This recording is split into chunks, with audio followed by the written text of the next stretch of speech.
मधुर नाम में एक बार फिर आपका स्वागत है। और हम स्वर्गीय जीवन को, हेवनली किंगडम को, किंगडम ऑफ गॉड, इस विषय को देख रहे हैं। और प्रभु यीशु मसीह ने जो निकोदेमुस, जो यहूदियों का एक गुरु था, टीचर था, और टीचिंग करते हुए उसको काफी साल हो गए, एक्सपीरियंस आदमी था। उसको समझ आ रहा था कि प्रभु यीशु मसीह जो कार्य कर रहे हैं वो नियम के विरुद्ध तो है, लेकिन परमेश्वर पिता यदि उसके साथ नहीं होता तो वो ये कार्य कर नहीं सकता। इसलिए वो आया, उसने वही बात कही जो उसके मन में थी, और प्रभु यीशु मसीह ने उसको ये रहस्य बताया कि स्वर्ग के राज्य में प्रवेश करने के लिए नया जन्म लेना आवश्यक है। तो पृथ्वी का व्यक्ति भले यहाँ बुजुर्ग हो गया, बाल सफेद हो गए, लेकिन समझ में नहीं आ रही कैसे इसको समझे। तो प्रभु ने वो हवा वाला उदाहरण दिया। हवा जिधर चाहती उधर चलती है, तो उसका शब्द सुनता है, महसूस करता है, लेकिन देखता नहीं है। नया जन्म पाया हुआ व्यक्ति भी ऐसा ही है, बाहरी रीति से ऐसे ही होता है। उसकी 2 से 3 आंखें नहीं हो जाती, उसके 4 हाथ नहीं हो जाते, उसके 5 पांव नहीं हो जाते, वो ऊपर से वैसे ही दिखाई देता, लेकिन अंदरूनी रीति से वो टोटली चेंज होता है, वो टोटली चेंज होता है। सो जैसे पतरस जब प्रभु में आ गया तो लोग पतरस को देख रहे थे, लेकिन पतरस के अंदर वास्तव में कौन था? वो पवित्र आत्मा था। इसलिए उसके कपड़ों में ताकत आ गई, रुमाल में ताकत आ गई, उसकी परछाई में ताकत आ गई। पतरस अपने आप में कुछ था क्या? नहीं था। पौलुस अपने आप में कुछ नहीं था, लेकिन मसीह आ गया था। ऊपर से तो वो पौलुस दिख रहा था, लेकिन अंदर से वो पूरी रीति से आत्मिक हो गया था। प्रभु हमें हर एक के लिए ऐसे ही चाहते हैं। और तब ये बात उसको समझ में आई, और प्रभु यीशु मसीह ने उससे बात करते हुए 2-3 महत्वपूर्ण बातें कही, जो आपके लिए मैं पढ़ रहा हूं। यूहन्ना रचित सुसमाचार 3 अध्याय और उसकी 11वीं आयत, 11-12 से मैं पढ़ रहा हूं। यूहन्ना रचित सुसमाचार 3 अध्याय उसकी 11वीं आयत से, मैं तुझसे सच सच कहता हूं, हम जो जानते हैं वह कहते हैं, और जिसे हमने देखा है उसकी गवाही देते हैं, और तुम हमारी गवाही ग्रहण नहीं करते। जब मैंने तुझसे पृथ्वी की बातें कही और तुम प्रतीति नहीं करते, तो यदि तुमसे स्वर्ग की बातें कहूं तो फिर क्यों कर प्रतीति करो? अभी पृथ्वी की बातें कही है, स्वर्ग की बातें कहूं तो कैसे भरोसा करो? और आगे प्रभु क्या बोलते हैं? और कोई स्वर्ग पर नहीं चढ़ा, केवल वही जो स्वर्ग से उतरा, अर्थात मनुष्य का पुत्र जो स्वर्ग में है। स्वर्ग पर कोई नहीं चढ़ा सिवाय प्रभु यीशु मसीह, और जो उतरा है, जो पृथ्वी पर वर्तमान है, और वो स्वर्ग की बातें बता रहा है। यदि मैं पृथ्वी की बातें कहूं तो ठीक है, वो स्वर्ग की बातें भी प्रभु ने हमारे समझने के लिए कुछ उदाहरणों के द्वारा, दृष्टांतों के द्वारा, पैराबल्स के द्वारा समझाने की कोशिश करी, और ताकि हमें समझ में आए। किसी घर के अंदर कौन सा कमरा कहाँ है, कौन सी चीज कहाँ है, ये बाहर वाले व्यक्ति को कैसे मालूम पड़े? ये उसी व्यक्ति को मालूम पड़ेगी जो घर के अंदर का है। यही तो इब्रानियों की पत्री में कहा गया है। मूसा भी घर का एक सेवक है, लेकिन घर का अधिकारी, घर का वारिस प्रभु यीशु मसीह। वो घर की सब बातें पृथ्वी के लोगों को बताने लगे, अपने तरीके से, अपनी मनुष्यों की सोच के अनुसार, कि इनको समझ में आए, इनको समझ में आए। और प्रभु ने कईयों की आंखें खोली कि वे प्रभु को देख सके, कईयों के कान खोले कि वे परमेश्वर की वाणी को सुन सके, कईयों की समझ को खोली कि वे परमेश्वर की बातों को समझ सके। सो आए अपने आत्मिक अध्ययन पे उन उदाहरणों को देखें जो प्रभु ने हमें समझाने के लिए कि स्वर्ग का जीवन कैसा है कहे। सो प्रभु ने जो उसके हृदय में रहस्य थे वे अपने लोगों पर प्रकट किए, और न सिर्फ पिता ने वरन पुत्र ने भी, प्रभु यीशु मसीह ने जब वह पृथ्वी पर थे इन रहस्यों को जो है प्रकट किया दृष्टांतों के द्वारा, कि हमें समझ में आए। सब कुछ तो नहीं, लेकिन जितना हमारे जानने के लिए आवश्यक है उतना। इसीलिए पौलुस बोलता है अभी हमें धुंधला सा दिखाई देता है, एक दिन हम खुद वहां होंगे और तब वो हमें स्पष्ट दिखाई देगा। और प्रभु ने जो दृष्टांत यूज करा वो मरकुस रचित सुसमाचार का 4 अध्याय और 26 से 29 आयत तक जो है प्रभु ने कहा कि जो है मरकुस का 4 अध्याय और उसकी 26 से 29 आयत तक वो परमेश्वर का, उसने कहा परमेश्वर का राज्य ऐसा है जैसे कोई मनुष्य भूमि पर बीज छींटे और रात को सोए और दिन को जागे, और वो बीज ऐसे उगे और बढ़े कि वह न जाने। पृथ्वी आप से आप फल लाती है, पहले अंकुर, तब बाल, और तब बालों में तैयार दाना, परंतु जब दाना पक जाता है तब वह तुरंत हंसिया लगाता है, क्योंकि कटनी आ पहुंची है। और ये वो बीज बोता है, श्रेष्ठ बीज, उसको अपनी जमीन का बारे में मालूम है, और जैसे ही दाना आता है पकता है, हंसिया लेकर के पहुंच जाता है। और ये बीज उसने बोया।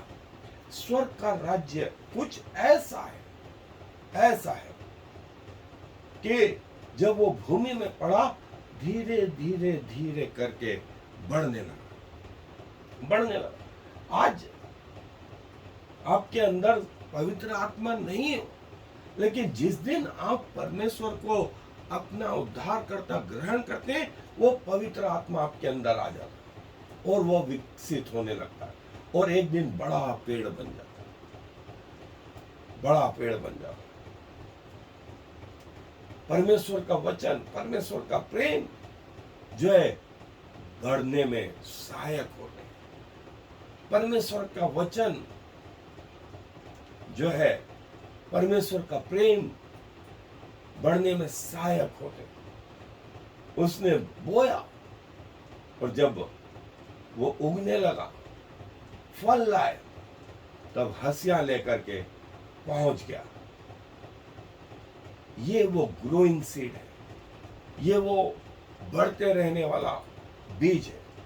परमेश्वर का राज्य, प्रभु यीशु मसीह ने कहा ऐसा है, परमेश्वर का राज्य ऐसा है जो किसी के हृदय में बोया गया और धीरे धीरे करके वो पनपने लगा।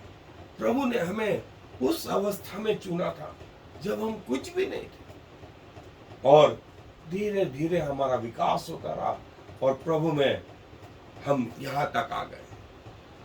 फिर प्रभु ने जो महत्वपूर्ण एक उदाहरण दिया जिसको हम 4 सॉइल के नाम से जानते हैं, 4 प्रकार की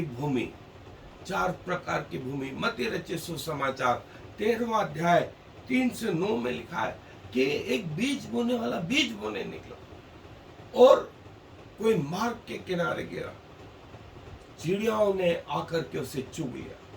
कोई झाड़ियों में गिरा, झाड़ियों ने जो है जड़ न पकड़ने के कारण वो उगा तो सही, लेकिन जैसे ही तेज धूप पड़ी सूख गया। कुछ जंगली स्थानों में गिरा, और वो बड़ा, लेकिन जंगली पेड़ पौधों ने उसको फल लाने नहीं दिया, और कुछ अच्छी भूमि पर गिरा और वहां वो 100 गुना फल लाया। और इसको हम बोलते हैं 4 सॉइल, 4 प्रकार की जो है भूमि। और हमारा संडे स्कूल से बचपन से हम इस उदाहरण को सीखते चले आ रहे कि किस प्रकार की भूमि में कैसा जो है बीज बोया, बीज बोने वाला बीज बोने के लिए निकला। और 4 प्रकार के हृदय, 4 प्रकार के लोग जो इस दुनिया में पाए जाते। पहला हृदय जो है अंधापन का, अंधे हृदय का। दूसरा पत्थर का हृदय। तीसरा विरोधी हृदय। और चौथा एक फलवंत हृदय। ये वो हृदय pegged soil, stony soil, thorny ground और अंत में गुड सॉइल। बीज वही था, परमेश्वर का वचन यही था। लोग अलग अलग थे, भूमि अलग अलग थी और परिणाम भी अलग अलग रहे, परिणाम भी अलग रहे। और परमेश्वर का राज्य ऐसा है, परमेश्वर का राज्य ऐसा है, अलग अलग प्रकार के लोगों के लिए वो अलग अलग किस्म के फल लाता है। आप किस प्रकार के हृदय वाले हैं, आपकी भूमि कैसी है। और प्रभु चाहता है कि आपके जीवन से जो है फल लाने वाले आप हो सके।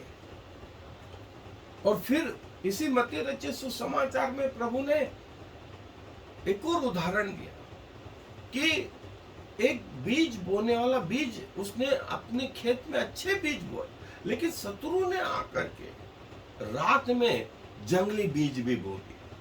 और जब पौधे उगे तो मालूम पड़ा कि अच्छे पौधों के साथ ये बुरे जंगली बीज भी आ गए। सो जो खेत के माली थे, रखवाले थे, उन्होंने कहा कि जंगली बीजों को उखाड़ देते हैं। तो स्वामी ने कहा नहीं नहीं नहीं, ऐसा नहीं हो कि इनको उखाड़ते समय तुम अच्छे बीजों को भी उखाड़ दो, दोनों को साथ साथ बढ़ने दो। और कटने के समय में काटने वाले से कहूंगा कि पहले इन जंगली बीजों को इकट्ठा करके इनको उस आग में जला दे, और जो गेहूं है वो मेरे खत्तों में इकट्ठा करो। सो जंगली बीज और अच्छे बीज दोनों साथ साथ बढ़े, दोनों साथ साथ बढ़े। और जंगली बीज भी दिखने में बाहर से वैसे ही थे, वैसे ही थे। और जो स्वामी था, खेत का मालिक था, उसने अच्छे बीज बोए, परमेश्वर का वचन बोया। लेकिन शैतान जो है बीच में आकर के उसमें जंगली बीज बो दिया। और जो काटने वाले हैं वो स्वर्गदूत है, स्वर्गदूत है। कठिनी का समय पृथ्वी का अंत है, पृथ्वी का अंत है। प्रभु ने कहा कि मैं काटने वालों से कहूंगा कि पहले जंगली बीजों को काट ले, जंगली पौधों को काट ले, और फिर अच्छे बीजों को इकट्ठा कर। देखिए, दोनों जंगली बीज और अच्छे बीज दिखते एक जैसे, ये पकने के पहले और ये जो है वो जंगली बीज एक जैसे दिखते हैं। बिल्कुल विश्वासी और अविश्वासी में फर्क करना मुश्किल हो जाता है। लेकिन काटने वाले जानते हैं, स्वामी जानता है कि कौन से जंगली हैं और कौन से जो है अच्छे बीज हैं। इसलिए उसने कहा पहले जंगली बीजों को इकट्ठा करो, जंगली पौधों को इकट्ठा करो और इनको आग में जलाओ, बाद में जो है अच्छे बीजों को इकट्ठा करना। सो जंगली बीज और अच्छे बीज। प्रभु अपने चेलों को यह बताना चाहता है कि ऐसा होगा अंत के समय में कि अलग अलग किए जाएंगे, अलग अलग किए जाएंगे। और जंगली बीजों को पहले इकट्ठा कर दो और आग में जला दो, और अच्छे बीजों को मेरे खत्ते में लेकर के आओ। फिर प्रभु ने इसको समझाने के लिए अगला उदाहरण ये रखा कि स्वर्ग का राज्य उस सबसे छोटे राई के दाने के समान, जिसे बोया गया और होते होते एक बड़ा पेड़ बन गया, या वो अखमीर के समान है, खमीर के समान है। खमीर को किसी स्त्री ने आटे में मिलाया और गूथा तो पूरा आटा खमीर हो गया। बिल्कुल ऐसा स्वर्ग का राज्य है। दिखने में शायद छोटा हो, एक हिस्से में भी आए तो भी कोई परवाह नहीं, तो भी कोई परवाह नहीं। वो एक दिन जो है बड़ा पौधा हो जाएगा, वो बड़ा पौधा हो जाएगा। आज हो सकता है छोटा थोड़ा सा खमीर हो पूरे आटे के लिए, लेकिन देखते देखते पूरा आटा खमीर हो जाएगा। सो ये प्रभु ने वो उदाहरण दिया कि राई का दाना सबसे छोटा, दिखने में शायद परमेश्वर का राज्य कुछ भी ना हो, लेकिन वो एक दिन ऐसा बड़ा वृक्ष हो जाए।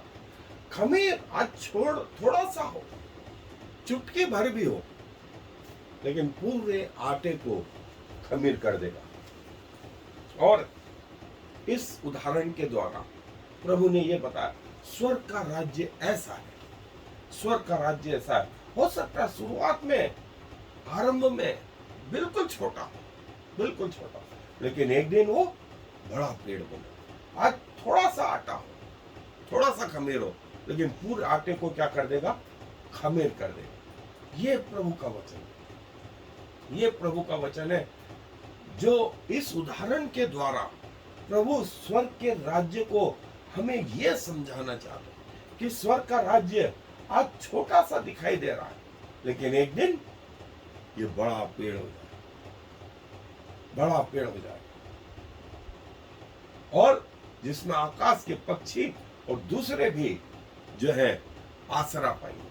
खमीर भी भले छोटा सा हो, मुट्ठी भर हो, लेकिन पूरे आटे को क्या कर देता है?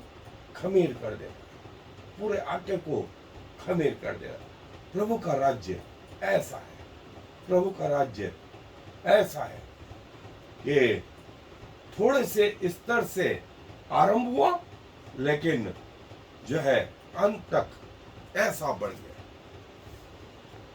फिर प्रभु ने अगला दृष्टांत जो है मत्ती रचित सुसमाचार में इस 13वें अध्याय में कहा कि स्वर्ग का राज्य जो है वो ऐसे मोती के समान, जिसे किसी ने पाया और अपना सब कुछ बेच करके उस मोती को खरीद लिया। क्योंकि वो मोती ही में, वो मोती कुछ और नहीं, वो परमेश्वर का राज्य था।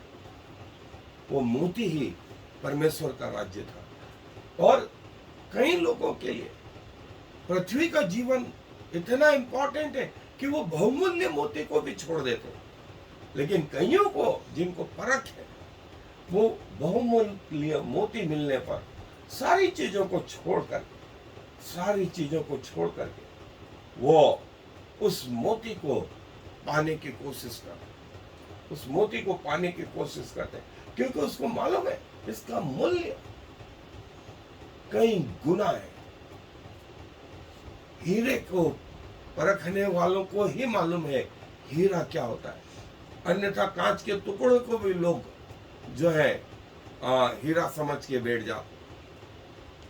और सोना परखने वालों को मालूम है सोना क्या है, अन्यथा पीतल को भी लोग सोने के पॉलिश चढ़ा करके बेच देते हैं। सो ये वो महत्वपूर्ण हिस्सा है कि परखने वाले को मालूम, जिसको मालूम है कि परमेश्वर का राज्य कैसा है, इसका मूल्य क्या है, दुनिया की सब चीजें छोड़ करके वो इस खजाने की ओर लग जाते। परमेश्वर के राज्य की ओर लग जाता। और ये इतना बहुमूल्य छुपे हुए खजाने की तरह है जिसको सब कोई नहीं पा पाता, लेकिन जो उसका मूल्य जानता है वो उसको पा लेते हैं और उसको पाने के लिए वे दिन रात एक कर देते। प्रभु यीशु मसीह ने ये उदाहरण दिया कि परमेश्वर का राज्य ऐसा है, परमेश्वर का राज्य ऐसा है, परखने वाले सब कुछ छोड़ करके उसको पाने में लगे रहते, और जिनको नहीं मालूम उनके लिए कोई महत्व नहीं रखता, कोई महत्व नहीं रखता। प्रभु चाहता है कि हम प्रभु के राज्य की कदर करें और समझें कि क्या है वो। इसका महत्व शायद हमें अभी मालूम नहीं पड़ रहा, लेकिन एक दिन जब हम स्वर्ग में पहुंचेंगे तब हमें ये मालूम पड़ेगा कि स्वर्ग का राज्य कैसा है, वो बहुमूल्य मोती क्या था।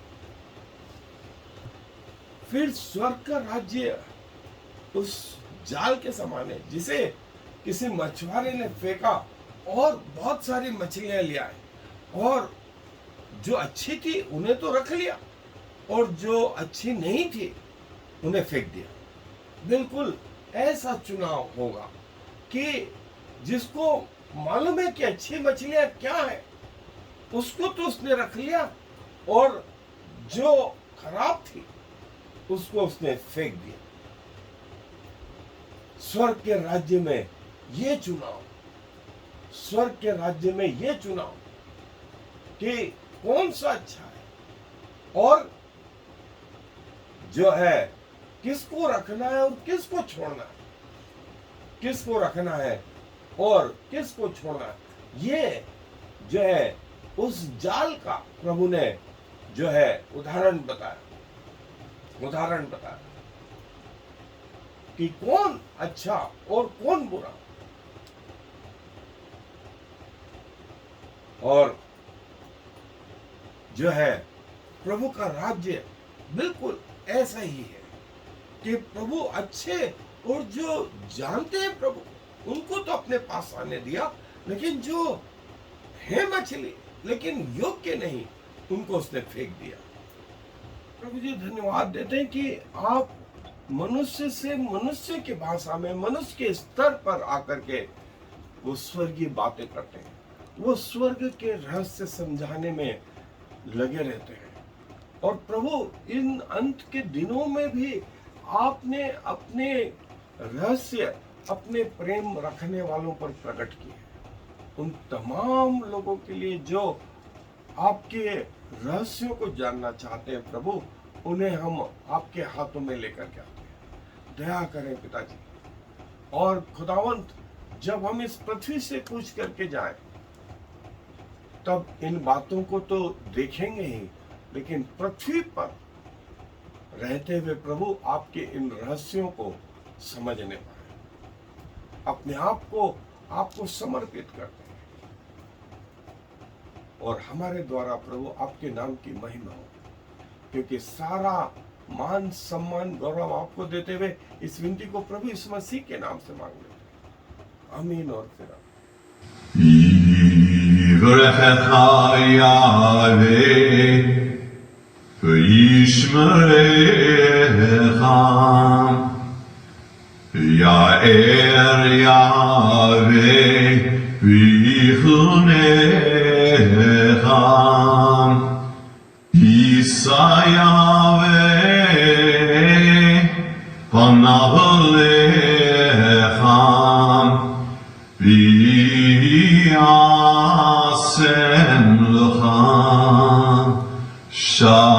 Shalom. May the Lord bless you and protect you. May the Lord smile on you and be gracious to you. May the Lord show you his favor and give you his peace.